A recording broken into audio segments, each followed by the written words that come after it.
Hello my dear learner and welcome back to my YouTube channel. आज की class बहुत special है क्योंकि आज जो मैं आर्टिकल पढ़ने जा रही हूँ इसमें आपको मैं ग्रामर का बहुत इंपॉर्टेंट रूल बताऊंगी। और जो मैं आपको ग्रामर का रूल बताने जा रही हूँ वो है प्रेजेंट इंडेफिनिट का, प्रेजेंट कंटिन्यूस का पैसिव वॉइस। प्रेजेंट कंटिन्यूस का पैसिव वॉइस किस तरह इस आर्टिकल में यूज हुआ है उसके बाद मैं आपको इसकी प्रैक्टिस भी करवाऊंगी। तो स्टार्ट करते हैं आज का article by reading it's heading. Its heading is a development plan for Karachi 2047। कहते हैं डेवलपमेंट प्लान बनाया गया है कराची के लिए 2047 के 2047 में कराची इस तरह होगा। ये देखें, जितने आप ये देखें, ये जो रेड रेड एरिया है ना, ये डेवलपमेंट उन्होंने ये करनी है कि ये जो जितनी भी ये बनी हुई है बिल्डिंग्स, इनको मजीद एक्सटेंड किया जाएगा और इस तरह का कुछ प्लान बनाया गया है।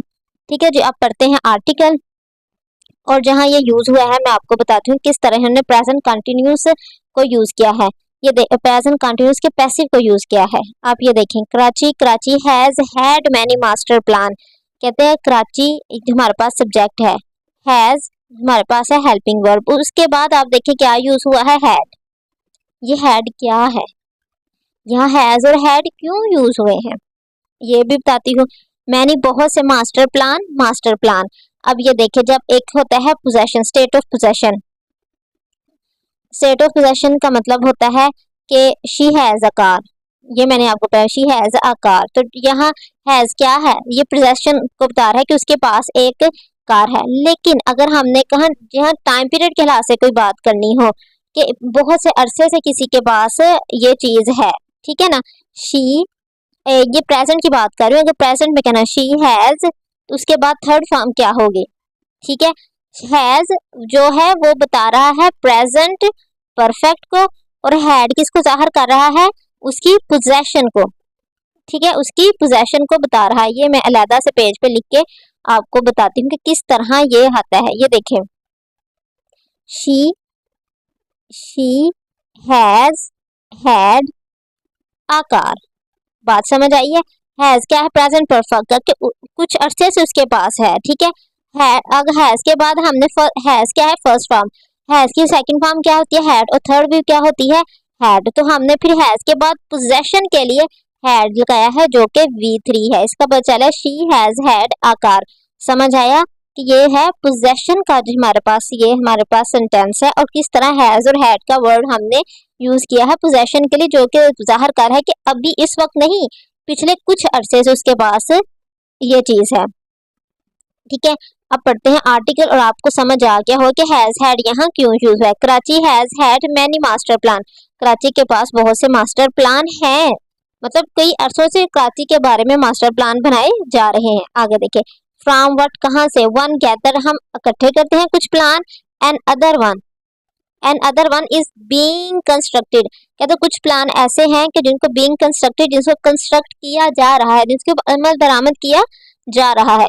क्या यहाँ यह इज बीइंग कंस्ट्रक्टेड, इसके बाद बीइंग, इसके बीइंग है उसके बाद V3 है, तो ये कौन सा टेंस है ये मैं आपको बताती हूँ।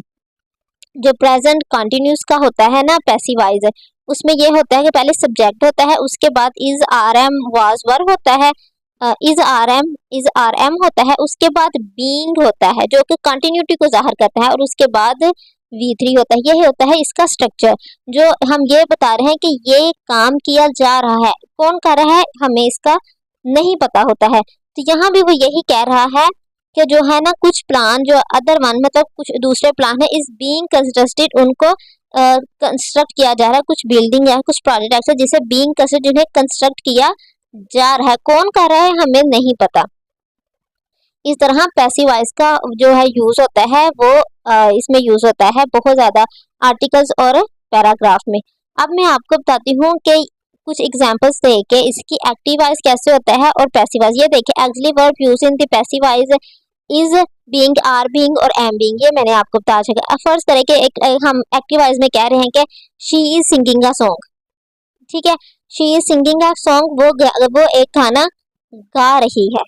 अगर हमने ये कहना कि वो गाना गा रही है, अगर उसके बाद हम बाय हाल आप ये छोड़ दें, अगर हम कहें गाना गाया जा रहा है, अ सॉन्ग इज बीइंग सung, ठीक है, गाना गाया जा रहा है, तो उसके लिए हम कहेंगे अ सॉन्ग, सबसे पहले अ सॉन्ग आ जाएगा, मतलब पैसिव वॉइस में ऑब्जेक्ट पहले आ जाता है, उसके बाद इज, उसके बाद बीइंग आईएनजी की फॉर्म को ज़ाहिर करने के लिए उसके बाद संग आ जाएगा। अ सॉन्ग इज बीइंग संग, गाना गाया जा रहा है। आगे देखिए किसके जरिए से गाया जा रहा है, तो वो हम बताएंगे by her, by them, by Ali, by Mubeen, इस तरह कह के हम बताएंगे। लेकिन पैसिव वॉइस जो आजकल यूज हो रहे हैं मॉडर्न में, वो बाय हर तो हम लगाते नहीं है, तो मोस्टली ये कहते हैं गाना गाया जा रहा है।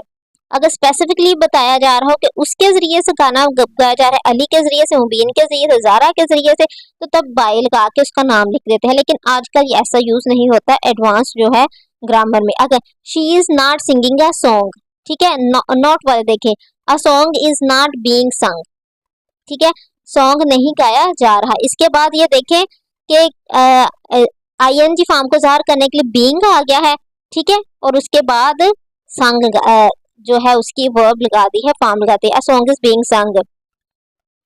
आगे देखिए दे आर ईटिंग एप्पल्स, ठीक है, एप्पल्स आर बीइंग ईटन, ठीक है, एप्पल्स आर, एप्पल्स के लिए आर है, बीइंग आईएनजी फॉर्म को ज़ाहिर करता है, और ईटन क्या है, V3 है हमारे पास।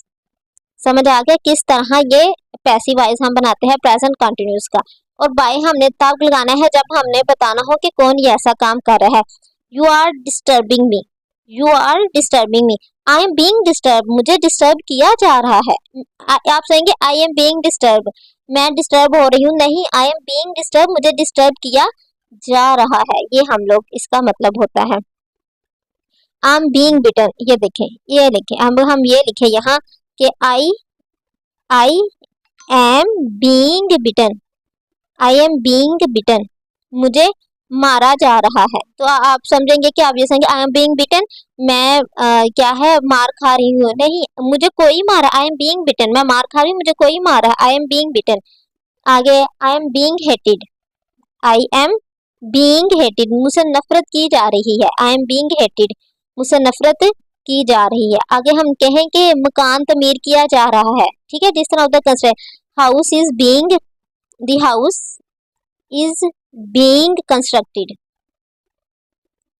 बीइंग कंस्ट्रक्टेड, ये लिखा नहीं जा रहा अभी, the house is being constructed, ठीक है जी, समझ आई इस बात की कि किस तरह हम लोग ये कहते हैं। Roads are being constructed, road जो है तमीर की जा रही है। क्लॉथ्स आर बीइंग स्टिच, जो क्लॉथ्स है वो स्टिच किए जा रहे हैं। बीइंग के बाद आईएनजी फॉर्म लगा देंगे। खाना पकाया जा रहा है, मील, फूड इज बीइंग कुक्ड, कि अभी खाना पकाया जा रहा है, फूड इज बीइंग, बीइंग आ जाएगा फिर कुक्ड आ जाएगा। समझ आए कि किस तरह ये इम्पोर्टेंट है प्रेजेंट कंटिन्यूस का पैसिव वॉइस हमारे पास।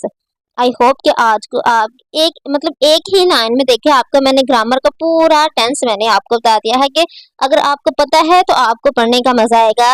ये न्यूज़पेपर भी, और न्यूज़पेपर बहुत ज़्यादा अहम है वोकैबुलरी बिल्ड करने के लिए, अपने आप को बहुत ज़्यादा, अगर आप जो है एडवांस इंग्लिश सीखें और उसके लिए न्यूज़पेपर आप पढ़ें, उसमें देखें कि ये टेंस किस तरह बना है, क्या रूल यूज हो। एक दफ़ा आप रूल ये सीख लोगे तो ये सदा आपके साथ रहेगा और आप बढ़ते जाओगे।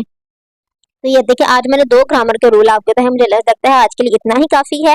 और आप कोशिश कीजिए कि मुझे 2 इस तरह के प्रेजेंट कंटिन्यूस के पैसिव वॉइस के 2 टेंसेस आप मुझे लिख के भेजें, मैं चेक करूंगी कि आपको आता है। अगर गलत होगा तो मैं आपको बता भी दूंगी। Please like and subscribe my channel. Thank you for watching.